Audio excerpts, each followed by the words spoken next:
we are going to be looking at completing the square. And this involves factorising into the form y equals x plus a all squared plus b. We've got 4 examples here. We're going to factorise using this method and into this form. But first we're going to have a little conversation about what it looks like when you multiply out of a squared bracket. So if we had x plus 3 all squared, this is the same as x plus 3x plus 3. And whatever method you like to use to multiply out, the splitting method, rainbows, or FOIL, we have x squared plus 3x plus 3x plus 9. So we end up with x squared plus 6x plus 9. And this is what's interesting, and this is what I'm trying to raise your attention to. It's that this number in here is half of this value here. And it will always be, because you're always going to end up with 2 terms involving the part at the end. We use this fact when we put things into the completed square form.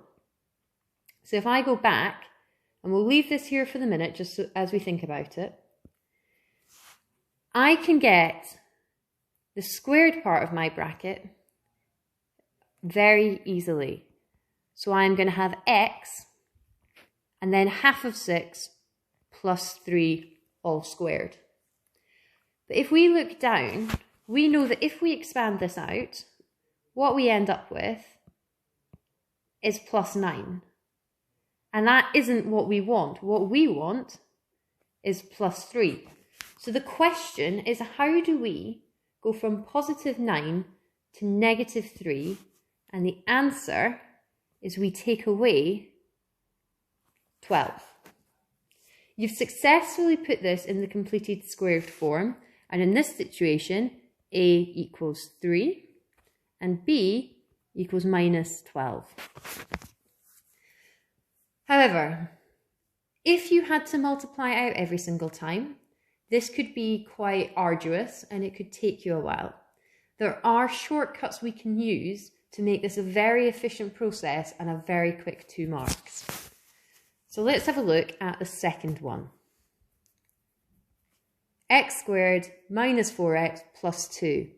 Well, in our brackets, we are going to have an x. It is going to be squared. This has got a negative here, so we're halving negative 4 and getting negative 2. We square it and get plus 4. But we don't want positive 4, we want plus 2. So how do we get from positive 4 to positive 2? You have to subtract 2. And here, a equals minus 2 and b equals minus 2. I'm going to rub this out now as we're ready to look at these examples. Same methodology. X bracket squared. What is half of 1? Because remember, that's an invisible 1 there. So we're going to have plus 0.5. Now, if we multiplied this out, we'd have 0.5 squared gives you 0.25. We don't want 0.25, we want minus 1. So how do we get from positive 0.25 to negative 1? You have to take away 1.25. Looking at the next one.